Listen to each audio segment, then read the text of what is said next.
Vanderlei, quer fazer uma pergunta para o linense? Fique à vontade aqui. Não, só a questão mesmo de falar que é importante que todos nós aqui em Ibiúna saibamos da história, né? Sim. E o seu linense, há tempos que até nós conversávamos aqui sobre a questão de trazê-lo para que ele pudesse dar uma aula, dar uma aula, compartilhar um pouco da sapiência que ele tem e dos conhecimentos da cidade, né, em tempos atrás. Ele fez uma pergunta para mim ontem: Vanderlei, quantos anos tem Ibiúna? Meio na confusão, né? Olha, 157, 158. Não, Ibiúna já foi fundado muito antes, e que de fato essa é a data que está sendo contabilizada hoje, é a data da emancipação. De emancipação. Né? Então são essas e outras conversas mais que nós tivemos no café também, né? Então isso enriquece, isso só agrega. Quem está ouvindo agora essa entrevista com o seu linense aqui na Excelsior AD, com certeza a Plena está colado no rádio, está colado no rádio mesmo. E tem a questão cultural, seu linense, que eu vejo que é importante para que o jovem possa ter esse relacionamento mais estreito e mais íntimo com a cidade. Mas isso só é feito através da história, né? Com conhecimento da história. E o seu linense tinha projetos, né, também na questão cultural, com museus, e eu creio que existe uma perspectiva para que isso possa ser retomado, não é verdade, seu linense? Eu tenho esperança que sim, que tenha aqui em Ibiúna, se a gente for levar no pé da letra, aquilo que diz que a esperança é a última que morre, aqui tem sido a primeira, viu? Mas eu ainda continuo que a esperança ainda é a última que morre. Aleluia. Eu estou disposto, o jovem que quiser conhecer Ibiúna mais profundamente, ou até o nível que eu conheço, que acho que eu não conheço tudo também, não é? Muita coisa deve ter se perdido aí, porque não souberam conservar, infelizmente, né? E a gente está vindo aqui agora, né? Então muita coisa se perdeu. Mas é importante que não se perca tudo, né? Se tiver pessoas interessadas em formar grupos que se estude a história, se pesquise mais, né? Para nós resgatarmos o máximo possível, né? É importante, porque eu parto daquele princípio, né? A gente vê e fala, a juventude está toda aí na droga, tal, é vandalismo, pichando muro, pichando estação rodoviária, pichando prefeitura. Olha, eles estão certos, sabe por quê?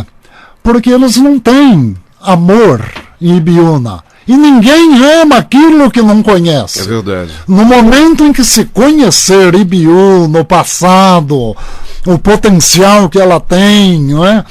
O que nós podemos fazer para melhorar Ibiúna, eu acredito que tudo muda. Então, para mim, é uma questão cultural. Essa forma de fazer cultura, de vamos levar na praça, tal, isso para mim é lazer, não é cultura. Lazer é uma coisa e cultura é outra muito diferente. Então Ibiúna precisa de um banho cultural e ao mesmo tempo de um choque de cultura. Aí o município vai crescer verdadeiramente, que vai influir até na parte política, que quando o cidadão consciente for tomar uma decisão na única arma que ele tem, que é o voto, ele está sendo um cidadão esclarecido e sabendo quem ele vai escolher para dirigir o destino dele, de sua família e do município. Aliás, isso que o senhor está dizendo é muito importante, não só no relacionamento cívico, né, com a cidade, com o bairro, com o país, mas importante também com a família. Com a família. Na minha opinião, pequena opinião de jornalista, eu entendo que depois do regime militar, E nós tínhamos, antes do regime militar, até, né, educação moral e cívica, né? E depois do regime militar foi cortado essa parte da educação, da gente aprender sobre a educação moral e cívica, a importância do hino nacional, do hino da bandeira, de respeitar os símbolos nacionais, não de idolatrar, né, você morrer no exército, não é isso, mas é respeitar, entender. Né? Às vezes você pega um filme americano e vê lá o respeito que eles têm pela bandeira americana. E o hino. O hino, né? Quando se tem uma atividade esportiva ou uma atividade, o dia 4 de julho, o dia da independência, né? Que eles cantam, né? Como aquilo é bonito.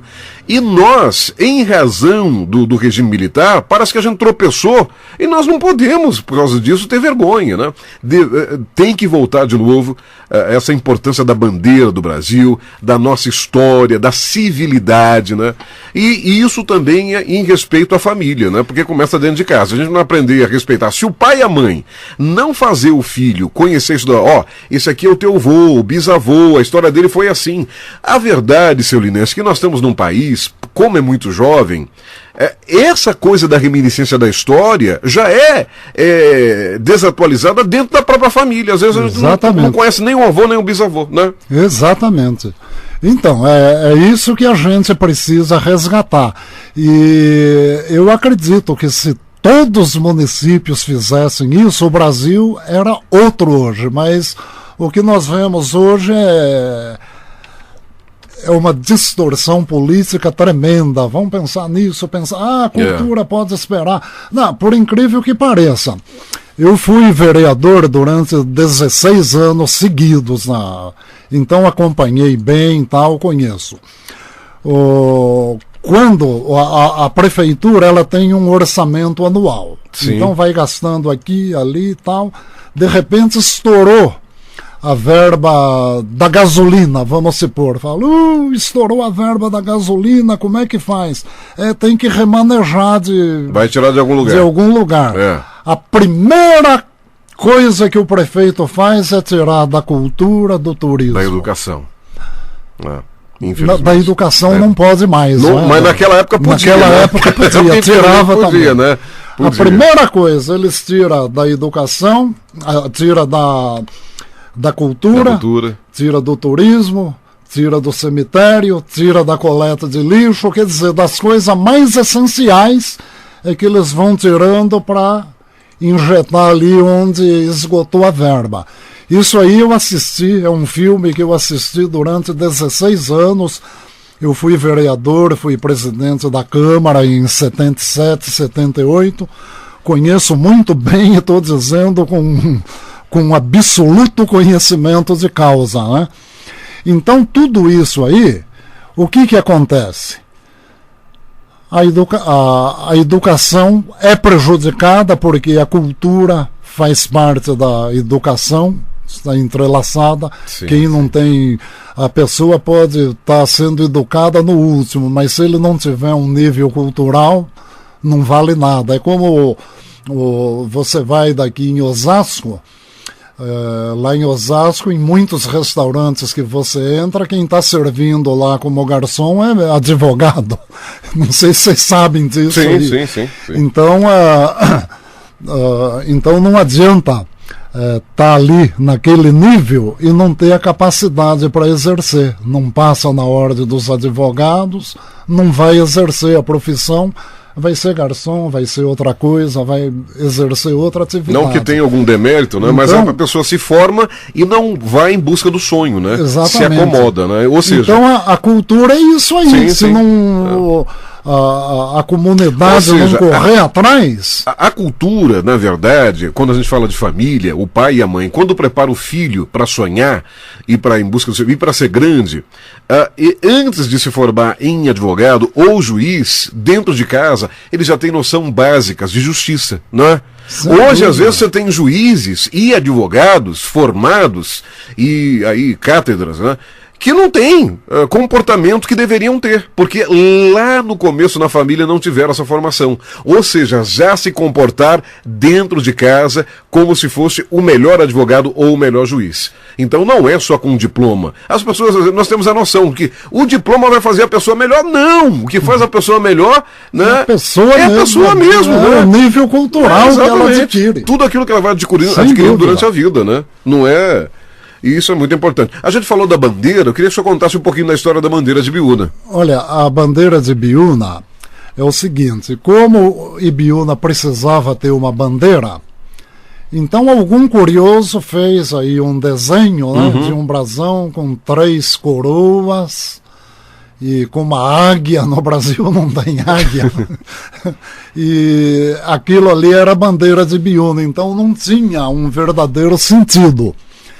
Então o que eu fiz? Eu fui no na Sociedade Paulista de Heráldica e Medalhística, falei, olha, a situação é essa. Ah, mas nós precisamos disso, precisamos daquilo, dados disso, dados daquilo, tal. Falei, por incrível que pareça, está aqui na mão, eu já trouxe. Aí o heraldista quis vir conhecer Ibiúna, né, para sentir melhor, e teve aqui Oswaldo Nascimento. Teve aqui, tivemos na Figueira, tivemos em Furnas. Ele estudou bem o município aqui, certinho, e dentro de tudo aquele calhamaço histórico e cultural e econômico que eu forneci para ele, então ele fez o brasão e a bandeira. Então, na administração Jonas de Campos foi criado o brasão, e a bandeira ele preferiu deixar, que não sei qual o motivo, mas deixa a bandeira para depois. Então, na época de Zezito Falsi, aí eu entrei de novo, falei, vamos aprovar o projeto da bandeira. E aí ficou, vamos. Eu falei, no dia 31 de dezembro eu entro, eles aprove, não tem tempo de discutir, é aprovado. O senhor foi muito esperto, hein? Foi pro filho de Zezito que eu entreguei, o Zé Vicente. Falei, tá aqui, olha, 6 horas da tarde, começa a sessão, já me aprova isso. Mas ele ligou pro pai e falou, não, olha, não sei o que, então aprove, mas mude isso. Aí, como eles são palmeirenses, aprovaram só com faixa branca e verde. Meu Deus do céu. Essa foi boa, viu? Aí eu tive que aguardar mais um tempo. Aí, logo que o Fábio Belo entrou, naquele calor eu consegui aprovar a bandeira dentro dos padrões da heráldica e medalhística do país, né?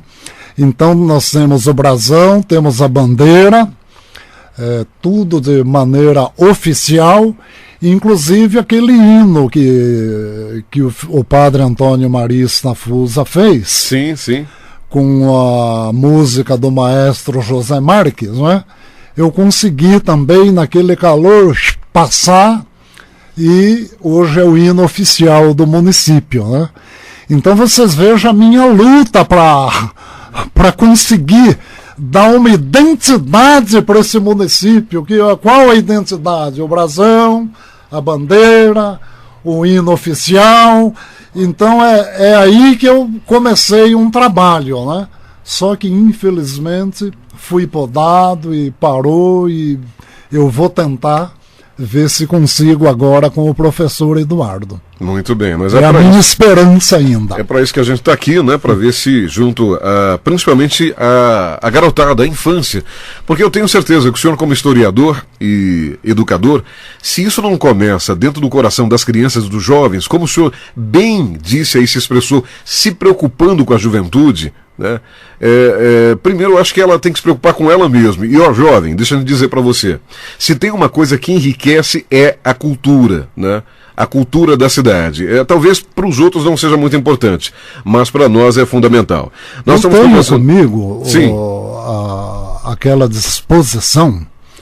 Eu posso, para mim não tem problema nenhum está todo dia numa escola ensinando a história de Ibiúna. É só me convocarem que eu estou indo, vou de manhã, de tarde, de noite, fico o dia inteiro, não tem problema nenhum. Eu não quero morrer e levar comigo. Eu quero transmitir. Mas, infelizmente, as escolas, não sei se é a direção ou se são os coordenadores, eles não têm se interessado por isso. Eu, ultimamente, não tenho feito quase que palestra nenhuma.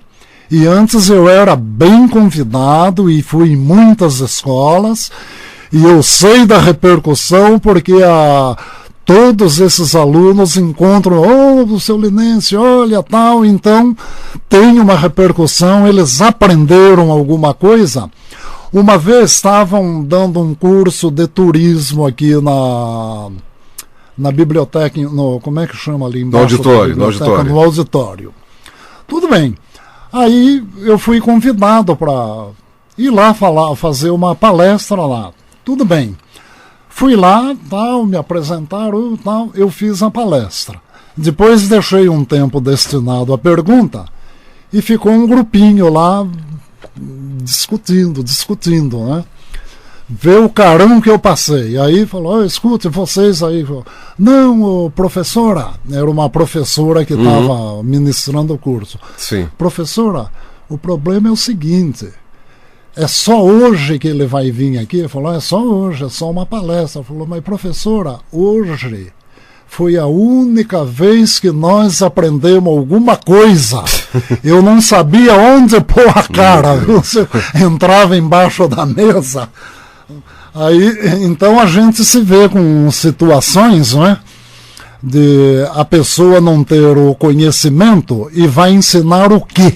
Mas infelizmente, seu Linense, a gente... Eu estou à disposição, a escola que quiser eu vou 1, 2, 10, 20, 30 vezes. O senhor conhece aquele adágio popular, né? Diz que profeta de casa não tem valor. É verdade. A gente está vendo aí o Neymar está indo agora para a Espanha, já assinou com Barcelona. E eu me lembro dos jogos do Neymar, e às vezes ele estava jogando e eu vi os comentaristas, não joga nada, cai, não sei o quê. Estava aqui no Brasil. Agora, o homem vai lá para o Barcelona, você vai ver. O Neymar agora vai ganhar o mundo. Quer dizer, nós brasileiros, nós temos essa pecha, eu acho horrível, que é bairrista, né? De você valorizar aquilo que é valorizado lá fora, desde a época do Império. Às vezes o cara ia para Paris, que o país da moda na época do Império era a França, né? O francês, falar francês, né? Toda aquela educação francesa e tal, né? Então, às vezes a pessoa era uma grande tesouro de educação aqui no Brasil, e não, mas o fulano, aí ia pra França, o fulano voltou de Paris, chegou de Paris e tal, e aí... Infelizmente nós somos assim, não, mas eu quero dizer que aqui na rádio não, o senhor como ibiunense, como cultura viva da nossa cidade, a gente quer realmente expressar e dar condição. E expressar, né,